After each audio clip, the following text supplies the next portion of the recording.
Fine. তো গত ক্লাসে আমরা যেটাতে থেমেছিলাম সেটা হচ্ছে যে সাইন ইনভার্স এক্স এর ডেরিভেটিভটা 1/√(1 - x²) হয় in the open interval -1 to 1। এই জিনিসটা আমরা দেখেছিলাম, ঠিক আছে? তো একইভাবে আমরা কস ইনভার্স এক্স এর ক্ষেত্রেও করতে পারি। তো আমরা যদি একটু ছবি এঁকে নিই কুইকলি, সেটা হলো যে তোমার যদি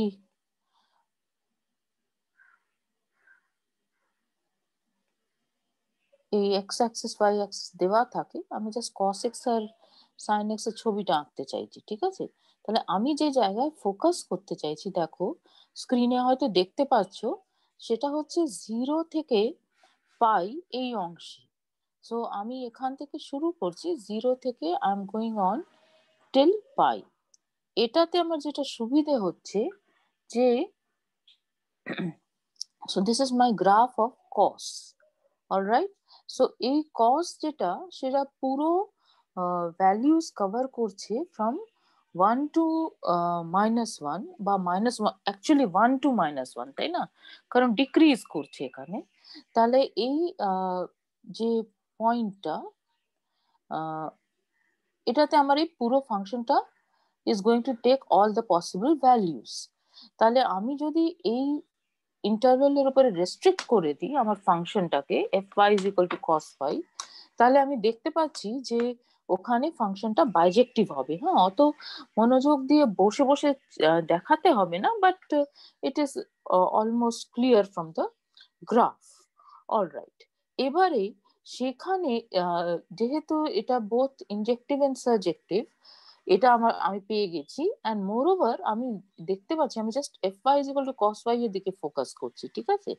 তাহলে এইটার আমি যদি ডেরিভেটিভটা কম্পিউট করি, তাহলে f prime y is going to be equal to minus sin y, right? এটা আমরা জানি অলরেডি, আমাদের জাস্টিফিকেশনটা আমরা দিয়ে ফেলেছি ইন আ প্রিভিয়াস ক্লাস। আর সেটাতে কি আরো জানি আমি, যে আমি যদি আমার এই ইন্টারভ্যালের মধ্যে 0 থেকে পাই এর মধ্যে যদি নিই, তাহলে আমার সাইন ফাংশন যেটা, সেটা চেহারাটা এই হয়, right? So this is my sine function in 0 to pi, graph তার। হ্যাঁ, যদি প্রশ্ন না থাকে কাইন্ডলি মিউট করো। হ্যাঁ, যে মিউট করো নি আর কি। হ্যাঁ,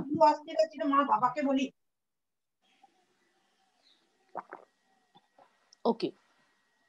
সো এই জায়গায় তোমার ফাংশনটা এরকম দেখতে, sine is taking all non-negative values, and at the point 0 and pi, sin is 0, তাই না? sin 0 is 0 and sin pi is 0। সুতরাং আমার এত সব জ্ঞান হাতে আছে, therefore I can define g from open interval -1 to 1 to open interval 0 to পাই। তো আমি কি করছি, যে আমি এই দুটো পয়েন্ট যেমন গত ক্লাসে করেছি একই সরি যুক্তিতে, আমি এই 0 পয়েন্টে দেখতে পাচ্ছি ডেরিভেটিভ অফ এফ 0 হয়ে যাচ্ছে, আর পাই পয়েন্টেও ডেরিভেটিভ অফ এফটা 0 হয়ে যাচ্ছে। তাহলে ইনভার্স ফাংশন থিওরেম লাগাতে গেলে আমি এই দুটো পয়েন্টটাকে বাদ দেব, ওপেন ইন্টারভাল 0 to পাই নেব। তাহলে তার করেসপন্ডিং যে ইমেজ ইন্টারভেল পাবো, সেটা -1 থেকে 1 ওপেন ইন্টারভেল পাবো। Please excuse me. Right, so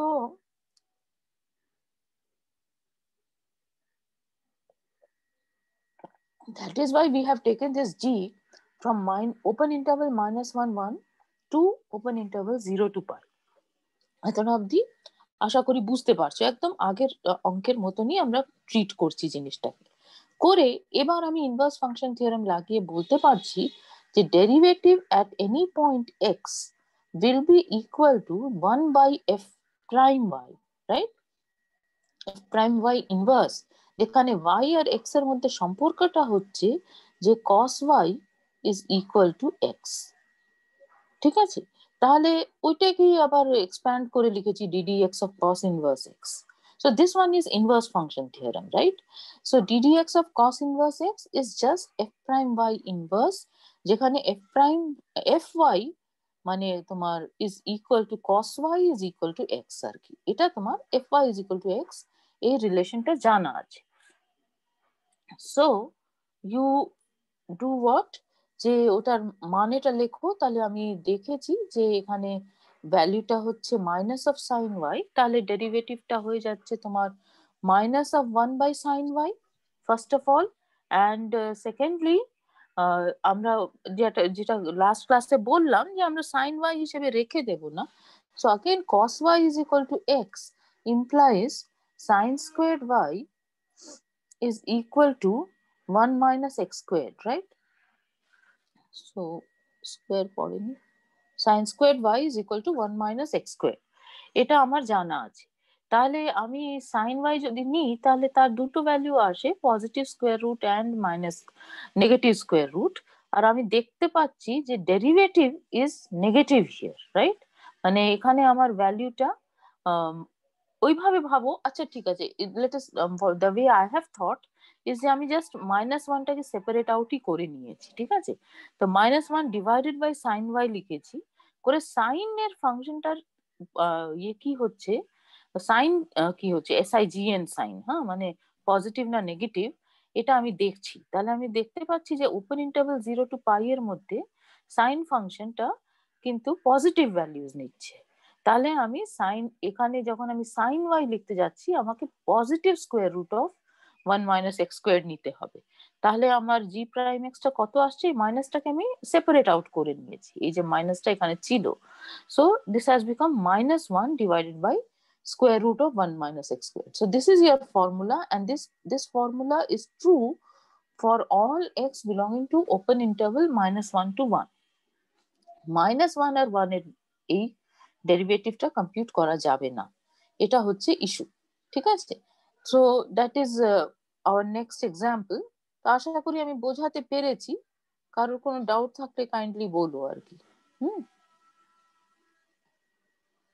okay, so the next example is again similar. আমি খুব বেশি এই ধরনের এক্সাম্পলস করিনি, কারণ এটা আমরা অন্যভাবে অন্য জায়গায় আমাদের ট্যাকল করতেই হবে। সেটা হচ্ছে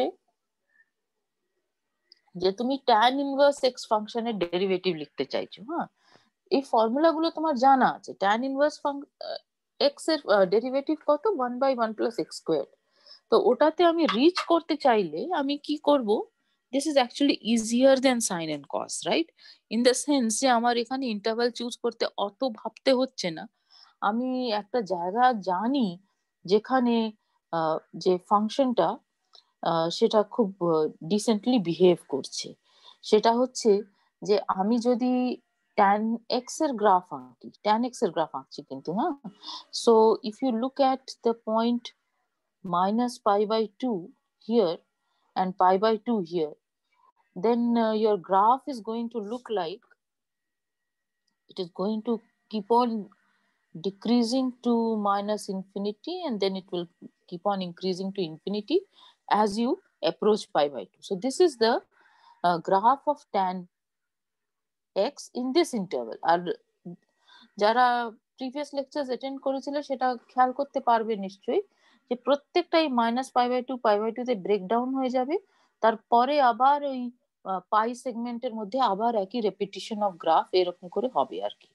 that is yeah tan x এর graph over the whole of its domain of definition. তো আমার চয়েস অফ ইন্টারভেলটা খুব সহজ হয়ে যাচ্ছে। আমি কি করছি, জাস্ট ওপেন ইন্টারভেল -π/2 থেকে π/2 নিয়ে নিচ্ছি। তাহলে এখানে ফাংশনটা যাবতীয় রিয়েল ভ্যালুজ নেবে, এটা আমার জানা আছে। So therefore I am going to look at this function here. কোন ফাংশনটা দেখছো, fy is equal to tan y, alright. And তাহলে এটার ইনভার্সটা হচ্ছে তোমার tan ইনভার্স x, যেটা জি উল্টো হয়ে যাচ্ছে ডোমেন আর কোডোমেনের তাই রোলটা, তাই না? তাহলে আর থেকে -π/2 থেকে π/2 ওপেন ইন্টারভেলে জিনিসটা ম্যাপড হচ্ছে। তাহলে তুমি যদি এবার ইনভার্স ফাংশন লাগাও, দেন ddx আর ইনভার্স ফাংশন তুমি কেন লাগাতে পারো, so I should tell you that also. যে তোমার what is your derivative at any point y, tan y এর ডেরিভেটিভ কত এটা আমরা দেখেছি in the last class, it is just sec squared y, right? So what is sec squared y? That is 1 by cos square y. আর তুমি recall করো যে তোমার আবার করে যে তোমার cos এর যে গ্রাফটা হবে, এবার একটু নোংরা হয়ে যাবে আনফরচুনেটলি, এখানে tan x লিখে ফেলেছি, তাহলে তোমার এই রকম cos এর গ্রাফ হয়, রাইট?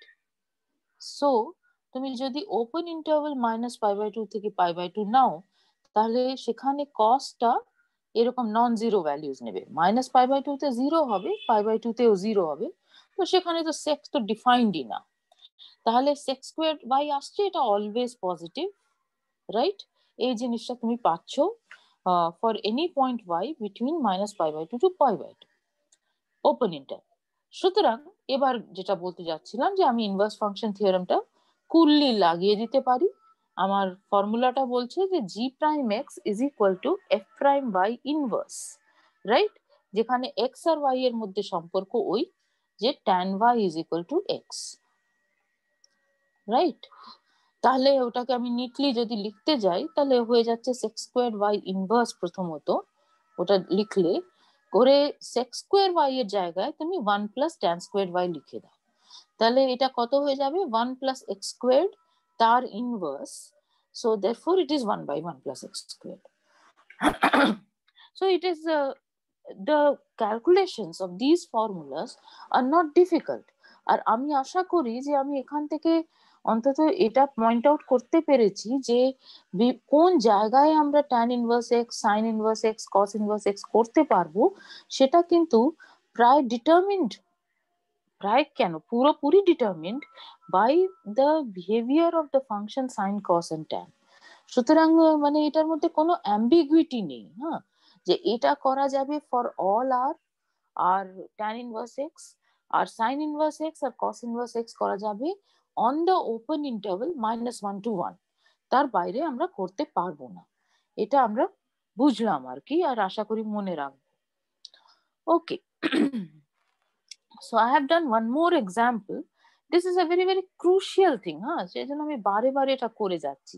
তোমার হয়তো মনে আছে যে আমরা দুটো জিনিস করেছি, যে আমি যদি n একটা পজিটিভ ইন্টিজার নিয়ে নিই, তাহলে আমরা প্রথমে দেখিয়েছিলাম একদম ফার্স্ট স্টেপ হিসেবে যে ddx of x to the power n, this is equal two n x to the power n-1, এটা যে কোনো এর জন্য সত্যি করে দেখিয়ে দিয়েছিলাম।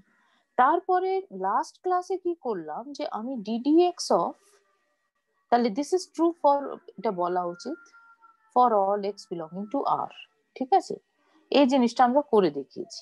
তারপরে গত ক্লাসে আমরা কি করলাম, ddx of x to the power -n, মানে চেনা ফর্মুলা কিন্তু, so this is equal two -n x to the power -n-1, এই ফর্মুলাটা ডিডিউস করে ফেলেছিলাম এখানে, কিন্তু x is not zero, right?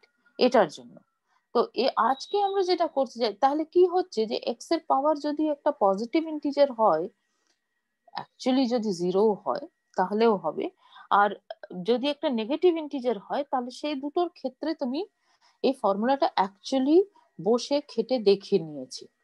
So what today I want to say is যে আমি যদি এখানে কোনো ফ্র্যাকশন নিই, তাহলেও এই একই রকম ফর্মুলাটা হোল্ড করবে।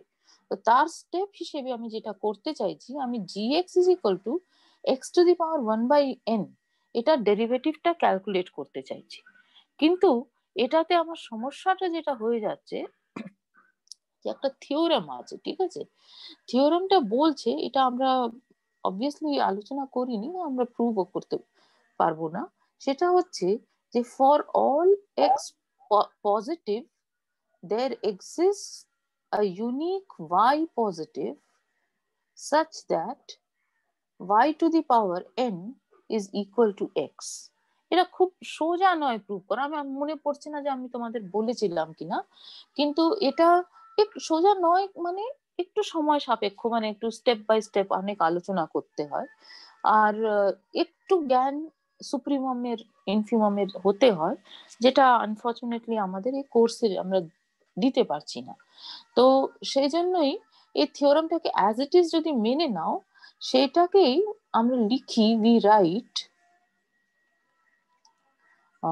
what do you say y equal to x to the power 1 by n, মানে এই যে 1 by n এর রুট, সেটার কনসেপ্টটা পুরো খুব ভালোভাবে ডিফাইন্ড যদি এক্সটা পজিটিভ হয়। ঠিক আছে, তাহলে এক্স যদি পজিটিভ হয় তাহলে সবসময় একটা ইউনিক y পাওয়া যাবে, যাতে y to the power n equal to x হবে, আর সেই yটাকেই আমি nth রুট অফ এক্স এইভাবে নমেনক্লেচার করছি। ঠিক আছে, কিন্তু যদি আমার এক্সটা নেগেটিভ হয়ে যায়, then there may be problems, right? কারণ ফর এক্সাম্পল যদি এক্সটা -1 হয়, তাহলে আমি কোনো y পাবো না, so that y squared is equal to -1, so that problem arises. আর যদি আমি এক্সটাকে নেগেটিভ নিয়ে নিই, তাহলে কিন্তু even for odd, now let me just think, actually theorem is only this much, হ্যাঁ, কিন্তু যদি তুমি এক্সট্রা নেগেটিভ নিয়ে নাও, এটার একটা অ্যানালগাস স্টেটমেন্ট ফর n কি বলে তোমার অড ইন্টিজার তুমি করে ফেলতে পারবে। হ্যাঁ, কিন্তু এই যে থিওরামটা বলছে, এখানে কিন্তু তোমার এনটা যে কোনো পজিটিভ ইন্টিজার, তার জন্যই এই গল্পটা সত্যি। সেই জন্যই যখন আমি এই 1 by n, x to the power 1 by n এর ডেরিভেটিভ এগুলো ক্যালকুলেট করতে যাচ্ছি, তখন আমাকে র্যান্ডম এন, মানে যে কোনো এন এর জন্য যদি করতে চাই, তাহলে আমাকে ফোকাস করতে হবে on the open interval 0 to infinity. এটাই আমি বলতে চাইছি। ঠিক আছে, আমি যদি নেগেটিভ নাম্বারস নিই, তাহলে আমাকে স্পষ্ট করে বলে দিতে হবে যে এনটা আমার তাহলে সেক্ষেত্রে অড না ইভেন, এই গল্পগুলো বলতে হবে। এরকম কিছু রেস্ট্রিকশন চলে আসে। সেজন্য প্রথম স্টেপ হিসেবে ওইগুলোকে অন্যভাবে হ্যান্ডেল করা যাবে। সেই জন্য আমরা প্রথম স্টেপ হিসেবে যেটা করছি, যে আমরা just open interval 0 to infinity, তার মানে পজিটিভ রিয়েল অ্যাক্সিস এর উপরে ফাংশনটা নিয়ে নিচ্ছি, f y is equal to y to the power n। ঠিক আছে, এবার এটা বাইজেক্টিভ হচ্ছে বিকজ অফ দিস থিওরাম। তুমি খেয়াল করো যে যাই এক্স নাও না কেন ওপেন ইন্টারভাল 0 টু ইনফিনিটির মধ্যে, তুমি একটা y ওপেন ইন্টারভাল 0 টু ইনফিনিটির মধ্যে পেয়ে যাবে, so that y to the power n is equal two x. সুতরাং এটা সাবজেক্টিভ, আর একটি মাত্র পাবে, therefore it is injective.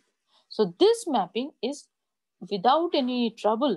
Once you agree to this theorem, it is a bijective mapping, right? আর secondly, এটা ডেরিভেটিভটাও তুমি জানো যে ইটস ডেরিভেটিভ ইজ, তো লেখাই আছে অলরেডি, আবার লিখছি, যে F prime at any point y is going to be equal to ny n minus 1, and that is never zero in your domain, right? The domain is the positive real axis, তো সেখানে কখনোই ওটা zero হচ্ছে না। তো তোমার একেবারে সিচুয়েশনটা দাঁড়িয়ে যাচ্ছে ইনভার্স ফাংশন থিওরাম আমি কুললি লাগাতে পারি সেই জায়গায়। সেই জন্যই তুমি এখানে ইনভার্স ফাংশন থিওরাম লাগিয়ে তুমি derivative of x to the power 1 by n এটা ক্যালকুলেট করে নিতে পারবে। কিন্তু সেই জায়গাটা তোমার কি হয়ে গেছে, সেটা তোমার এক্সটা রেস্ট্রিক্টেড হয়ে গেছে ফর পজিটিভ নাম্বারস, n এর উপরে কোনো রেস্ট্রিকশন নেই, n is any integer, any positive integer, sorry. So what is the formula now? There is no big deal, যে তুমি g prime x লেখো, g prime x is equal to 1 by f prime y by inverse function theorem. So that is 1 by n to the power 1 by n into y to the power n minus 1, কারণ inverse আছে, right?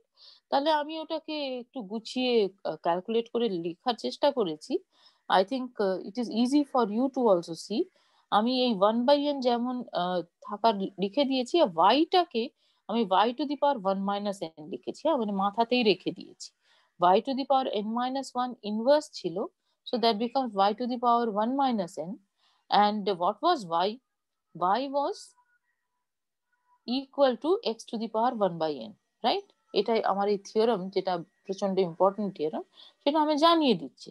তাহলে আমি y এর জায়গায় আমি x to the power 1 by n যদি লিখি, তাহলে এটা হয়ে যাচ্ছে x to the power 1 minus n by n। তাহলে ওটাকে যদি গুছিয়ে লেখো তাহলে এক্স্যাক্টলি হয়ে যাচ্ছে 1 by n x to the power 1 by n minus 1।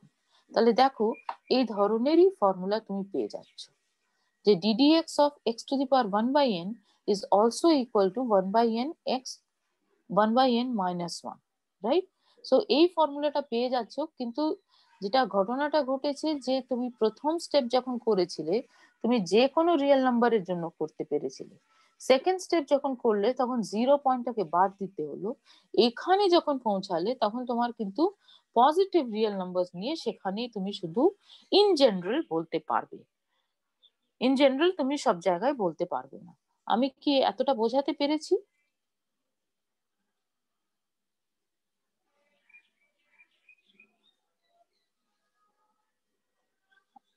Can you hear me? Yes, ma'am. আর বোঝা গেছে? হ্যাঁ ম্যাম। ওকে, ঠিক আছে, তাহলে লেট আস প্রসিড ফার্দার। হ্যাঁ, তাহলে এটা আমরা তার মানে কি করলাম, আমরা এক্স টু দি পাওয়ার মানে এই স্পেশাল কেসে যখন এক্সটা positive, x to the power যে কোনো রেশনাল নাম্বারের জন্য আসলে প্রুভ করে দিয়েছি। তাহলে আমি যদি এবারে, এইগুলো হচ্ছে জাস্ট এক্সটেনশন অফ আইডিয়াস। হ্যাঁ, প্রথমটা কিছুই না, প্রথমটা বলছে ddx of x to the power minus 1 by n টা কি হবে। তো সেটা এবারে তুমি জাস্ট কোশেন্ট রুলটা লাগিয়ে নাও, সেখান থেকে তোমার উত্তরটা চলে আসবে।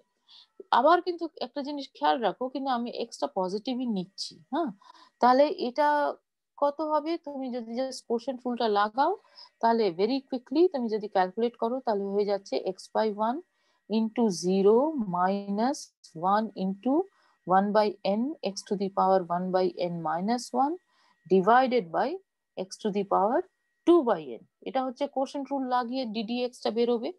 এবার এই প্রথম জিনিসটা তো ক্যান্সেলডই হয়ে গেছে, তাহলে তোমার জাস্ট পড়ে থাকছে কি, তোমার পড়ে থাকছে যেটা এখানে লেখা আছে minus 1 to the power n আর x to the power something. সেই x টু দি পাওয়ার মানে পাওয়ার অফ x টা কি, power of x is equal to 1 by n minus 1 minus 2 by n, তাই না? তাহলে তোমার হয়ে যাচ্ছে কত, 1 by n minus 2 by n লিখলে মাইনাস 1 বাই n আর minus 1। So this is exactly the formula which you get by applying the quotient rule. So this is one thing.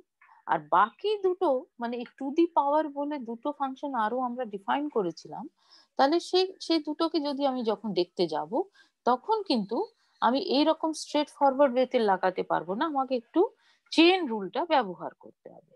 So remember যে a to the power x, যেখানে a is a positive number, is defined to be মানে its definition is exactly equal to e to the power x log a, right? তাহলে এটাকে তুমি দুটো ফাংশনের গুণফল হিসেবে ভেবে নিতে পারো।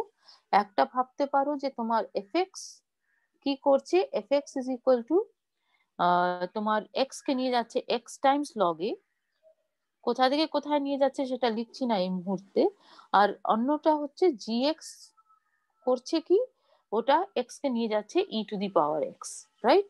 তাহলে তুমি যে a to the power x লিখছো সেটা actually a to the power x is equal to g composed f at x, right?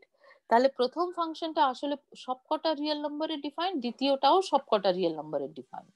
সুতরাং এই দুটো ফাংশনই তোমার for all x belonging to R defined. আর দ্বিতীয়ত f is differentiable, g is also differentiable।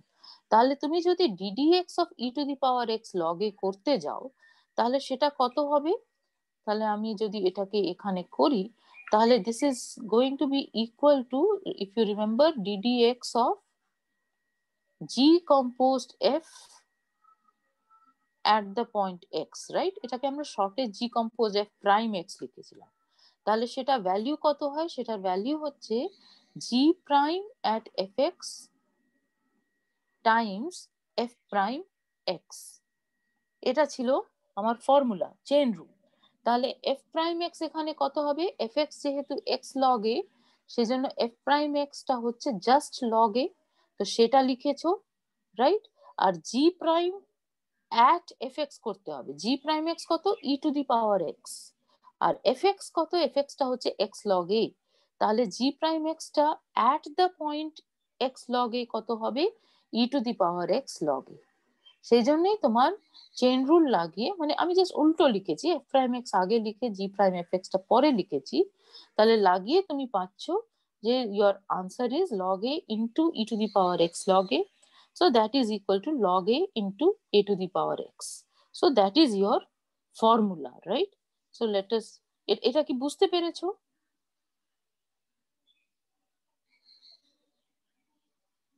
I am অ্যাসিউমিং যে বুঝতে পেরেছো, হ্যাঁ, যে এখানে তুমি কিন্তু একটা খুব স্পেসিফিক্যালি চেইন রুলটা লাগিয়েছো। হ্যাঁ বলো প্লিজ।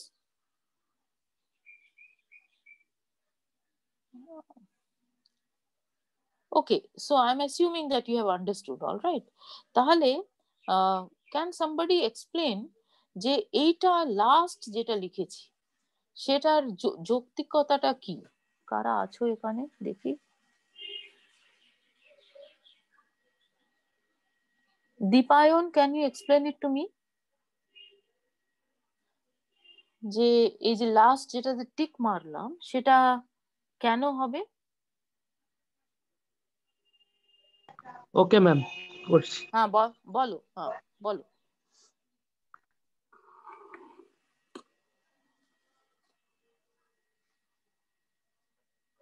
কি হলো? ম্যাম এখানে ই টু দি পাওয়ারটা কেন নিলেন? প্রথমেই ভুলে গেছো, হ্যাঁ, এক্স টু দি পাওয়ার এ, এটার ডেফিনিশনই ম্যাম এটা হচ্ছে, ফর্মুলা আছে না, এক্স টু দি পাওয়ার হ্যাঁ ফর্মুলা আছে, হ্যাঁ ম্যাম, হ্যাঁ হ্যাঁ হ্যাঁ মনে পড়েছে, এক্স্যাক্টলি দিস, ফর্মুলা আছে। হ্যাঁ এবারে বলো হ্যাঁ, এটা কখন ডিফাইন্ড? এটা defined only for x greater than 0, ঠিক আছে? অলরাইট, এবারে বলো।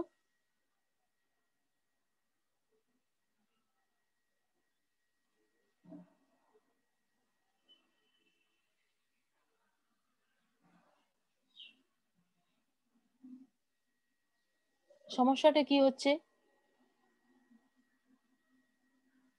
ম্যাম বলবো? হ্যাঁ বলো বাবু, বলতেই তো ওই তো বলছি। হ্যাঁ, এক্স টু দি পাওয়ার এর ওই ফর্মুলাটা e to the power a log x হচ্ছে। তো হ্যাঁ এখানে e to the power a log x এর যখন ডিফারেন্সিয়েশন করছি, তো তখন এটা তো কনস্ট্যান্ট, তো ওটা বাইরে চলে আসবে। আর হ্যাঁ যদি লগ এক্স এর যদি ডিফারেন্সিয়েশন করি তাহলে 1/x হবে। আর e to the power a log x যেরকম আছে ওরকম থেকে যাবে। তো ওই e to the power a log x এর জায়গায় আবার এক্স টু দি পাওয়ার এ বসিয়ে দিতে হবে, বসিয়ে দিয়েছেন। আর ওই এই x to the power a by x করে x to the power a minus 1 করেছেন। হ্যাঁ, so last part is perfectly alright. আর চেইন রুলটা কোথায় লাগিয়েছো? আর যেহেতু এখানে এক্স গ্রেটার দেন 0, সেজন্য আপনি এখানে এক্স দিয়ে ভাগ করেছেন, মানে ভাগ হ্যাঁ করতে পেরেছেন। পারা গেছে। আর এই জায়গাটাতে তুমি চেইন রুলটা পেয়েছো, রাইট? এই জায়গাটা তুমি কোথা থেকে পেয়েছো? এটা তুমি চেইন রুল থেকে পেয়েছো, right? Is that all right? সবার কাছে হ্যাঁ কি ম্যাম, এই ঠিক আছে। জায়গাটা ক্লিয়ার হয়েছে তো? হ্যাঁ, কারণ তুমি চেইন হ্যাঁ রুল ভীষণ ভাবে লাগাবে, হ্যাঁ, তো একদম পরিষ্কার করে জিনিসটা মাথার মধ্যে রাখবে। এগুলো হচ্ছে আমাদের স্ট্যান্ডার্ড ফাংশনস, আর এই ফাংশনস গুলোকে ব্যবহার করে আমরা পরের অঙ্কগুলো করব, ঠিক আছে? So let us proceed further. এইটা তোমাদের জানা জিনিস, মানে মোস্ট অফ দ্য থিংস তোমাদের জানা ছিল। তার মধ্যে এটাও একটা জানা জিনিস, যে তোমাদের যখনই ডেরিভেটিভটা শেখানো হয় তারপরে ওটার একটা জিওমেট্রিক ইন্টারপ্রিটেশনটা দিয়ে দেওয়া হয়, যে what is the geometric interpretation. তো সেইটা খুব প্রেসাইজ ওয়েতে আমরা বলতে পারবো না, তার যুক্তিটা তোমরা বুঝতে পারবে, কিন্তু দেখা যাক কিভাবে বলার চেষ্টা করছি। যে একটা ফাংশন ডিফাইন করা হয়েছে অন এন ইন্টারভেল আই, ঠিক আছে? তারপরে তার গ্রাফটা আঁকছো।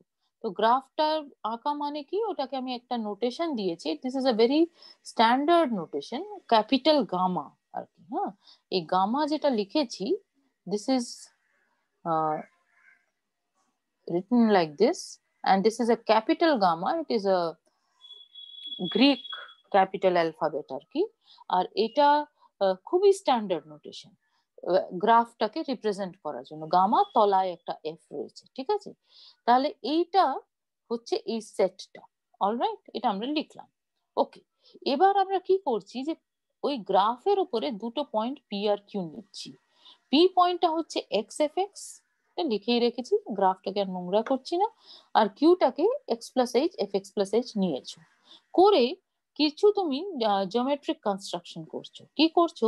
প্রথমে পি থেকে এই ছবিটাই যে একমাত্র ছবি হতে পারে তা নয়, তোমার অনেক রকমের ছবি হতে পারে গ্রাফের। আমরা একটা আমাদের সুবিধার্থে একটা এঁকে নিয়েছি। করে পি পয়েন্ট থেকে তুমি একটা পারপেন্ডিকুলার টানো on the x axis, Q point থেকে পারপেন্ডিকুলার টানো on the y x axis, আর সেটা যেখানে মিট করছে ওই ফুট অফ দ্য পারপেন্ডিকুলার কে এস আর আর বলছো। ঠিক আছে? আর আরেকটা কাজ করো, সেটা হচ্ছে যে পি থেকে ওই কিউ আর যে পারপেন্ডিকুলার তার উপরে আবার একটা পারপেন্ডিকুলার টেনে দাও। সুতরাং this is also 90 degrees. Alright? আর এটা তুমি পারপেন্ডিকুলার টেনে দাও, এটা যেখানে মিট করছে কিউ আর কে, পি থেকে যে পারপেন্ডিকুলার টেনেছো সেই পয়েন্টটাকে তুমি এম বলছো। আর ফাইনালি একটা কাজ করো, পি আর কিউ যে দুটো পয়েন্ট সেটাকে একটা কর্ড দিয়ে জয়েন করে দাও। তো আমি যে গ্রাফটা এঁকেছি আসলে ওটা প্যারাবোলার অংশ হিসেবে নিয়েছিলাম। তো এই কর্ড আর গ্রাফের মধ্যে খুব তফাৎ বোঝা যাচ্ছে না, কিন্তু আশা করি তোমরা দেখতে পাচ্ছ that the chord is in greyish shade and here PQ যে গ্রাফ অফ দ্য ফাংশনের যে অংশটা সেটা একটা বোল্ড ব্লু রঙে আছে। ঠিক আছে? এই অবস্থাতে তুমি একটা রাইট অ্যাঙ্গেল ট্রায়াঙ্গেল পেয়ে গেছো। Right? I am sorry, right angled triangle পাচ্ছ। কোনটা? ওই যেটা চোখের সামনেই দেখতে পাচ্ছ, PQM। তাহলে ওখানে আমি যদি বেস যে অ্যাঙ্গেলটা সেটাকে যদি আমি থিটা বলে দিই, এই জায়গাটা QPM, সেই অ্যাঙ্গেলটাকে আমি থিটা যদি বলে দিই, তাহলে আমার ফর্মুলাটা জানা আছে যে tan theta is equal two তোমার পারপেন্ডিকুলার বাই বেস। রাইট? তাহলে এখানে পারপেন্ডিকুলার হচ্ছে QM আর বেস হচ্ছে PM। সো ওই ফর্মুলাটা তুমি লিখছো। এবার আমরা ফাংশনের উপরে নির্ভর করে we want to calculate যে what is this QM by PM. So first of all you notice যে QM এইটুকুন অংশ is what, পুরো Q থেকে R অবধি নাও, সেখান থেকে M থেকে R অবধি যদি সাবট্রাক্ট করে দাও তাহলে তুমি পেয়ে যাচ্ছ। So that is the observation which you are doing in this numerator. Secondly, এই যে তলায় PMRS এই জিনিসটা যেটা পেয়েছো সেটা একটা রেক্ট্যাঙ্গেল, সেজন্য PM আর RS এই লেন্থটা একই, সুতরাং সেই জিনিসটা তুমি এখানে লিখছো। PM এর বদলে SR লিখলে, তাতে আর তোমার লাভের লাভ কি হলো, যে তুমি SR মানে হচ্ছে OR এই পুরো অংশটা, সেটার থেকে OS এই অংশটা যদি তুমি বাদ দাও তাহলে তুমি SRটা পাবে। তাহলে তুমি নেক্সট স্টেপে ওটাকে ডিনোমিনেটরে লিখেছো। আর এবারে কি করেছো, এই RM যেটা ছিল, RM আর PS দুজনেই সমান হবে, সেজন্য এখানে PS লিখে দিয়েছো। তো এত সব কায়দা করে কি লাভ হচ্ছে, যে এই যে লম্বা জায়গাটা Q এর কোঅর্ডিনেটস কি, Q এর কোঅর্ডিনেটস হচ্ছে x plus h f x plus h. সুতরাং এই যে পুরো লেন্থটা, এই লেন্থটা হচ্ছে f x plus h. Right? আর ওটার থেকে এটাকে সাবট্রাক্ট করছিলে তোমার, এবার আমারই ভুলে গেছি এটা কত ছিল রে, আর ছিল না। সো আর এম লেন্থটাকে সাবট্রাক্ট করছিলে, but that is equal to PS. আর পিএস লেন্থটা কত হবে, ওটা পি পয়েন্টের যে অর্ডিনেট সেটা হবে। পি পয়েন্টটা কি ছিল, এক্স এফ এক্স। সুতরাং এই লেন্থটা তোমার হচ্ছে এফ এক্স। সো তুমি নিউমারেটরে f x plus h minus f x পাচ্ছ। আর ডিনোমিনেটরে কি পাবে, ও আর সমান কত, ও আর সমান হবে অ্যাবসিসা, মানে আমি ইংরেজি শব্দটা ব্যবহার করছি, এটার যেটা তোমার বাংলা প্রতিশব্দ সেটা নিশ্চয়ই জানো। So abscissa of Q, abscissa of Q কত, এক্স প্লাস এইচ। তাহলে তুমি সেটা লিখছো আগে, ও আর এর বদলে লিখছো এক্স প্লাস এইচ, আর সেটার থেকে তুমি সাবট্রাক্ট করছো ও এস। ও এস কত, অ্যাবসিসা অফ পি, অ্যাবসিসা অফ পি কত, এক্স। তাহলে x plus h minus x করছো। তাহলে তুমি কি পেয়ে যাচ্ছ, যে এই জিওমেট্রিক কনস্ট্রাকশন করে তুমি দেখতে পাচ্ছ যে tan theta is equal to fx plus h minus fx divided by h, precisely this, যেখানে থিটা এটা, ঠিক আছে? এবারে তুমি যে কাজটা করতে চাইছো সেই জায়গাটা আমি বললাম যে আমরা খুব প্রেসাইজলি বোঝাতে পারবো না, সেটা হচ্ছে যে আমি বলছি যে কিউটাকে পি এর দিকে নিয়ে যাওয়া শুরু করো। হ্যাঁ, এই নাম্বারটাকে জিওমেট্রিতে ডিফাইন করা হয় slope of the line P Q, ঠিক আছে?